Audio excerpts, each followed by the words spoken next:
شاری کفری یەکێکە لە قەزاکانی سەر بە ئیدارەی گەرمیان. ژماری دانیشتوانی ئەم قەزایە نزیک دەبێتەوە لە 6,000 کەس. سیمای بێکاری و نەبوونی هەلیکار باڵی بەسەر ئەم شارەدا کێشاوە. دۆخی گەنجان بە جۆرێک خراپە، هاوڵاتیان و گەنجانی ئەم شارە ناچار دەبن بۆ پەیداکردنی بژێوی ژیانیان ڕوو لە شارەکانی دەوروبەری کفری بکەن. والله أستاذ صراحة يعني بابلين زوزو خرابة بدرجة خرابة چکە هەموو شتانی کە بابڵێ ئەو پێداویستیانی کە پێویستە گەنج هەیە بێ لەم شاران نییە و بەتایبەتی لایانی ئیشکردنەوە زۆ وێرە لەبەر ئێستاگەر ئێمە ئاگداری بە خۆم کاسبم خوێندنم تەواو کردو ڕۆنامەیش مێودا نوشتم کە سابەتی خۆمەکەم بەڵام بە زەحمەتیش بەڵام گەنجی وایە لەم شارە بانی زوو بەڕێکەوە سعات 5:30 باین بەڕێکەوە بەرەو کەلار کەمتر لە موچەی کرێکارێک ینی 25,000 ئەم 20,000 وەرەگرێ خواردن و هەموو شتێکی لەسەر خۆی ینی گەنج لە وەزعێکی یەجگار خراپە چکە بتوێنێت گەنج داهاتووی ئەم وڵاتێ تو ئەگەر وڵاتێک بنیاد نێ پێویست بە گەنجە پێویست بە تاقی باشە بەڵام گەنجەکانمان ئەبینی باردۆخیان خراپە تووشی کەعابوو دەرونیاتون یعنی هەرێکە بۆ خۆی خواخوایەتی لەم وڵاتە دەرچێت لەم شارە دەرچێت یعنی یەکەمین ئەرکیبووی کەبی کە ئەوەیە کە لەم شارە دەرچێت دومیش کە بیری لێ بکاتەوە چوار نەرپەیاکە بۆی وڵاتە جێبێ لەم شارە جێبێ والله هەتا بێژی خراپە بێکاریە بێ ئیشیە هیچ ئیشی تیانەماوە حاڵی بازاڕەکەمانە سەیریکە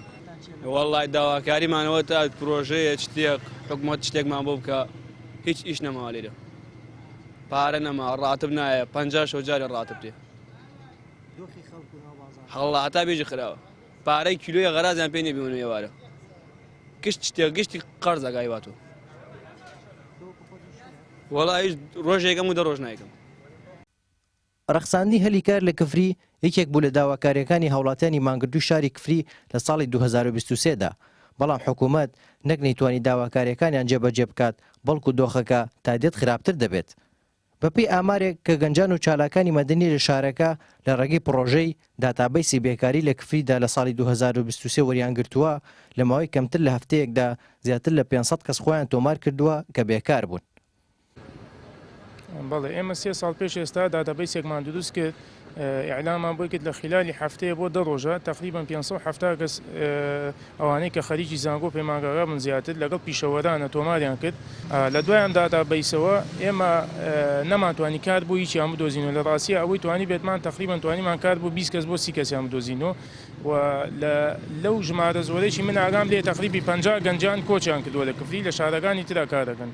بێکاری یەکێکە لەو گرفتانەی کە سەرجەم کۆمەڵگاکانی جیهان پێ و ئەناڵێنن کوردستان بە تایبەتی و شاری کفری لە هەموو شوێنەکانی تر لە کوردستانە ڕێژەی بێکاری تێیدا زۆر بەرزە لەبەر ئەوەی هیچ هەلیکارێک نییە هیچ کارگەیەکمان نییە و لە کاتێکدا ئەم شارە لە ڕابردووە خاوەن هەلیکارێکی زۆر بووە.